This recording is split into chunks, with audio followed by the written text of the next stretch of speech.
আগেরবার জন্মাষ্টমীতে আমি রাধার মেকআপ করেছিলাম, এইবার জন্মাষ্টমীতে আবার রাধা সাজলাম।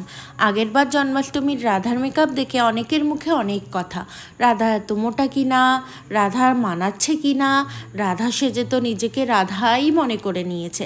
আমি তাদের ক্ষেত্রে বলতে চাই যে দেখুন, এত বড় কপাল আর এত ছোট দুটো চোখ নিয়ে আমাকে যে কোনো অ্যাঙ্গেল দিয়েই রাধার মেকআপে মানাচ্ছে না সেটা আমিও জানি, কিন্তু এখন তো এটা ট্রেন্ডিং হয়ে গেছে। দুর্গা পুজোর আগে দুর্গা ঠাকুর সাজছে, কালী পুজোর আগে কালী ঠাকুর সাজছে, লক্ষ্মী পুজোর আগে লক্ষ্মী ঠাকুর, আর জন্মাষ্টমীতে কৃষ্ণ বা রাধা। তার জন্যই আমি রাধার মেকআপটা করলাম।